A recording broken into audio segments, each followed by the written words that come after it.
91.3, what's going on? It's your girl, David at the Thread, the Buffalo Wendy Williams, and happy Saturday. I know y'all used to hearing us on the ear on Thursdays, but surprise, we got more days. Now listen, I had to pull up to the radio station because somebody said there was a somebody that wanted to talk to me. So y'all already know what I had to do. I had to pull up. I'm going to go ahead and introduce him because this is long overdue.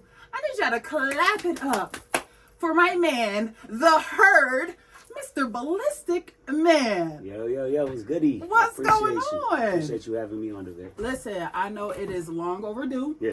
You are a man that's busy, booked, and everything else. Yeah. So we're going to jump right into it. Right.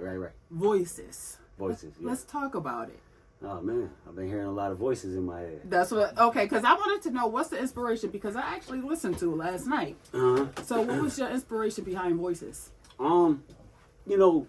Honestly, I've had, I think probably Notorious B.I.G. Suicidal Thoughts probably inspired it. Okay.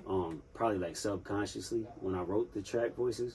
But I wanted to go a different route with it because Right. I feel like in hip-hop, we tend to go towards the negative and not towards the positive. Right. And, I believe we all have tons of voices in our head that we hear each morning when we wake up, and it just, the story of the two wolves. They say you feed the bad wolf and the good wolf, and if you listen to the chorus and that I'm saying, I'm listening to the voice that says "keep going, don't stop." Right. And that's the voice that I'm trying to push on that song. Right. Well, you definitely been pushing. Yeah. You definitely been grinding. Okay. I was trying, yeah. So I was gonna come up here. Like she hit me last week. She's Kayla said, "Yo, could you come next week?" I said, "Yo, I'm gonna be in New York. I'm gonna be in Shade 45, so I'm giving y'all Shut exclusive." That's up. why I'm over there. I'm gonna be on Lower Sear and Amadeus and show back to back. That's that's why fire. I couldn't make it next week. Congratulations. So I'm coming back. I'm glad you pulled up on us way before Shade 45. Yeah, I came to y'all, gave y'all the exclusive first. You know, it's Buffalo. We at Buff State right now. Shout out to the whole Buffalo State. Yeah, shout out to the whole Buffalo State. Shout out to my boy Greg that keep us up and running every week. Shout out to Greg. Okay, he is actually I got to interview him. He actually is our chief engineer. Okay, he actually works for the Bill. So right now he word. just flew out to Let's Seattle. go Buffalo. So let's go Buffalo, okay? Yeah. Because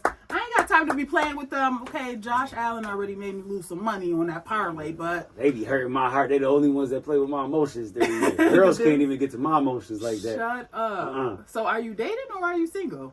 I'm always dating. Yeah, okay, so you But do I'm believe. single on paper. Okay, I like that. So Yeah. I know that you always constantly on the road. Yeah. So have you ever been in a relationship while you was on the road?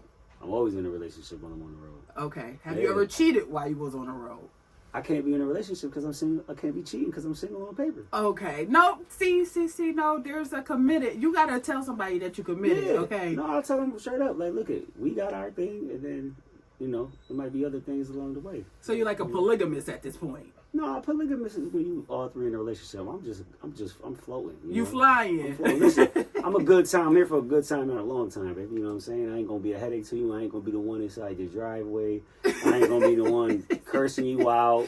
None of that. I ain't gonna cause you no stress. Every time you with me, we're gonna be good. You're gonna be safe, protected. We're gonna have a good time together. That's all. Listen, I ain't mad at it, okay? Yeah, See, me, I'm the one that's in the driveway, okay, sliding down the wall. What you doing? Why you ain't, crazy. it's, Wow. listen, it's a little crazy. I'm telling you, I'm a little crazy now. I'm a Leo, so I'm a little crazy. I'm a Taurus. Shout out to my Are you? Tauruses. Yeah. That's why you go the way that you go, because you bullheaded, you stern, you mean business, okay? Yeah, but you know what I mean? There ain't too many sides in me. You get what you get. Yeah, and that's it. And I love that. You're very straightforward in everything that you do, including your bars. Right. So how long have you actually been rapping for? I've been writing rhymes since I was a child. Like, I used to just rhyme, just write rhymes at school and stuff. And then my brother Buddha right here that you see with the camera on. When I was little, I used to have little rhymes in my head, and they used to do little ciphers on the corner. My older brother, him, all of our brothers, you know what I'm saying, big bros just rapping on the corner. And I used to be standing there, and he used to be like, he used to call me Froggy. So Froggy? my first nickname was Froggy because my voice was real deep. Mm-hmm. That was my first nickname. And he's like, "Oh, that Froggy spit." And I was like, nah, man. Then when I finally built up the courage, I started rapping. And he was like, "Yo, you sound alright, man. You gotta keep, pushing, work on it, work on your craft." And that's what I did, and started taking it you know, professionally, you know, when people out there, when I started putting music out, people were like, wow, you sound good. Like, Yeah, you know what I mean? you do. You definitely do, okay? Like I said, I'm part of the herd now, okay? You part of the herd. Now, when they pulled up with gifts and everything. I got some, you know, gloves. They got me ready for the summer. I meant for the winter. You know, got my beanies, everything. Got my cute little pink shirt. So shout out to y'all. I mean, it's definitely a union that I see that backs you. It's a family, I love that because in Buffalo, and especially, you know, with the entertainment, it's hard to get people to support. Right. So what is your support system? What does support look like to you?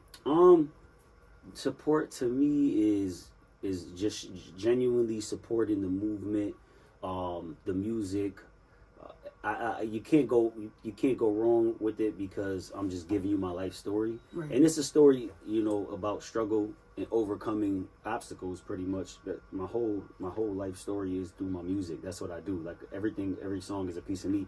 But the herd is really a movement where it's because I got fans worldwide, and I wanted to bring a piece of Buffalo with me worldwide. You know what I mean? So the herd is more than just Buffalo. Buffalo is where it started at. I wanted to give people, you know, like a piece of me in it. So with the herd, a lot of people don't know that buffaloes are the only group of animals that when they see a storm coming, all the other animals start running from the storm, and the buffalo subconsciously, they know if they run towards the storm, they'll get through the storm faster. Wow. And the other animals start running from the storm, and they get rained on.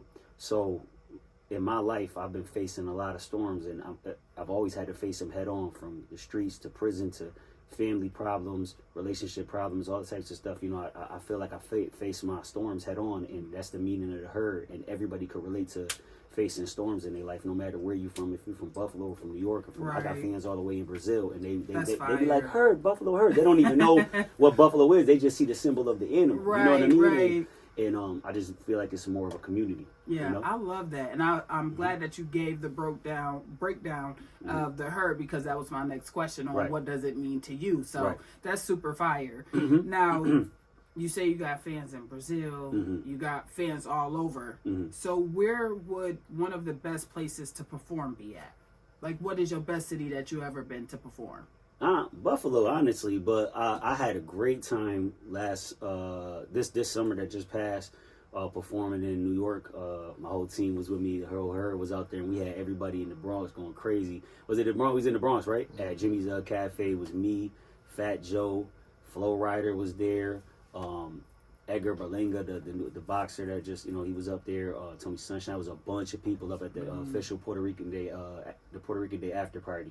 And we got that show rocking, and they was loving it. They was screaming Buffalo. They going crazy. They're like, where y'all from Buffalo? Like, so right? Because you don't seem like you from here. I would have thought that you was like from the city or something. So you know, I'd be doing. That's what a lot of people be saying. They're like, you from Buffalo? I'm like, yeah. Yeah. How does that work out? You know, it's like, I mean, it's that down the way swag, man. You know, 357 swag, right? That's that down the way Swan Block swag. Listen, I was about to say, you gotta be down from the Swan Block, okay? Yeah, shout out to the whole down the way to the west side, man. Yeah, that's fire. That's super fire. So I know that you actually just brought Fat Joe, Mr. Lean Back, Mr. Terror Squad. Yeah, shout out to the Dawn, man. Okay, I know you just brought him for the Buffalo Herd Fest. Yeah. So how did you get such a collaboration to actually bring him to Buffalo? With that one, I got to give credit to my big bro Pistol Pete out in the Bronx. Pistol Pete, the whole Kill Out Rats, you know, Terror Squad, we the best. Pistol Pete had heard some of my music, and he reached out to me, and he was like, "Yo, I want to work with you. I want to put you in the studio with my producer." So me, Kenny, Buddha, we linked up with Pistol Pete, flew out to Florida. I was working on a few songs. So shout out to my brother Whobanger, which is his producer, and Ethan. And I started working on a few songs, and there was this one song in particular that had the horns, and and all I heard in my head was DJ Khaled, another one. So I was like, me being just the guy I am, I'm just gonna go for it. I'm like, yo, how do I get Khaled and Fat Joe? Yeah, that's fire. That's a lot of people don't know that DJ Khaled was put on through Fat Joe. You know, Fat Joe is the one. I did not know that. Yeah, so Fat Joe is the one. If you go to DJ Khaled's page, you see Fat Joe with the one too. I do see that, but I never knew that it was. You know, sometimes it's the other way around, and I know Joe is super connected. Like Joe's that's that dude. They call him the Don for a reason. So, anyways, Joe and Pistol, they had ties with Khaled forever. And Pistol's Joe and Khaled's brother. So Pistol's a behind the scenes type dude. He went through a lot of stuff in the streets. Went to prison. Our stories, I think he saw me being a young cat coming up, and he felt like I'm gonna help you out. So he went out his way and helped me out. And he got the collaboration with me, DJ Khaled, and Fat Joe put together. Yeah, that's super, super dope. Mm-hmm. Now, with the Buffalo Herb Fest, is that something that you're going to do yearly, or was that like a one-time thing? Because y'all was packed. Yeah, we're going to have to wait to see what happens. There's a lot of work behind the scenes. Mm-hmm. So much with the city. Shout out to Pucho Alavencia Center, my big brother, Weemy out there, Michael. Everybody over there at the fam over there, and so the Pucho Alavencia Center is where we had Buffalo Herb Fest. That's the home of the Grease Pole Festival, which is predominantly Latino, obviously, festival, but it's a Buffalo thing, right? But so they climb the Grease Pole every year. That's crazy. I've been down there, and I'm like, how do they do that? It's so crazy. So my father is the champion of that. He's been the champ. He got the record. He got like 17, 20 years. He got the fastest time. I think he climbed it in like 20 seconds or one. Like that is seconds. insane. And he's been the one greasing the pole. Pause. He's been the one greasing the pole since it started. He still greases it to this day. He's old as hell now. So now he just they put him on a little, on a little thing, and he just they rise him up and he greases the pole still. Yeah. So I was like family that helped me out, helped me and my bro Kenny out putting that together, putting the Buffalo Herb Fest together. And I told him, I was like, yo man, I want to bring Fat Joe out here, man, because it's Latinos, you know what I'm saying? Like we got it, y'all stick together, right? Okay. We got it, and I feel like Rochester's been having a great Puerto Rican Day Parade. Yeah. New York's been having a great Puerto Rican Day Parade. So I wanted to do something different. He's like, man, look it. I'm gonna just give you your own day. I'm gonna look out. You can do your own day. So I was like, all right, cool, man. I'm gonna do Buffalo Herb Fest. You know what I mean? To bring the unity and give it back to the community inside the hood. So yeah.